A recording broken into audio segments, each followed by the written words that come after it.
ရဲ့ကောင်ရဲ့လက်ဦးကိုညှစ်ထုတ်လိုက်အောင်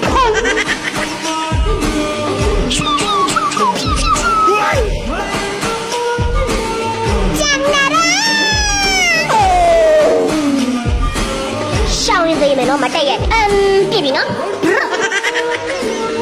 ယူစုမတီနာလို့တော့တက်ပါရော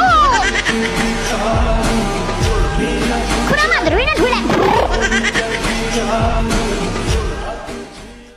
အပတ်စဉ်တိုက်ကြစနေတနင်္ဂနွေတိုင်းနေ့မှာ Hero အားလုံး free အသုံးပြုခွင့်နဲ့သူပေးထားတဲ့ skin 100ကို free အသုံးပြုခွင့်ရမှာရယ် Run solo ရှုံးသွားတဲ့အခါ Star Table Protection Point နေရရှိမယ် Run solo ရှုံးလို့ကျဲရောမှာစိတ်မပူပါနဲ့တင်းဖွဲ့ပြီးကစားလို့ရှိရင်ကျဲမရောပါဘူး9လပိုင်း9ရက်နေပြီး9လပိုင်း17ရက်နေ့အတွင်း game နဲ့ကို login ဝင်ရုံနဲ့ဒီ Matter emote ကိုရရှိမယ်9လပိုင်း17ရက်နေပြီး9လပိုင်း23ရက်နေ့အတွင်း login ဝင်မယ်ဆိုလို့ရှိရင်လို့အစိမ်းရောင် coin လေးတွေကို50ချင်းတီးရရှိပြီးတော့အဲ့ဒီအစိမ်းရောင် coin လေးတွေကိုသုံးမယ်ဆိုလို့ရှိရင်ဒီနေရာမှာလာပြီးတော့ token တွေပါရိုးလဲလို့ရမှာဖြစ်ပါတယ်တကဘာလုံးမှာရှိတဲ့ mobile legend player တွေအကုန်လုံးဒီ Matter Law ကို3800给နိုင်မယ်ဆိုလို့ရှိရင်မီတောက်လေး200ရရှိမယ်မီတောက်လေးတွေစုပြီးမီတောက်လေးတိုးရတဲ့အခါအောက်မှာပြတဲ့ roll လိုက်ရရှိပြီးတော့ skin ကာရာ skin ကို free ရရှိမှာပေါ့နော်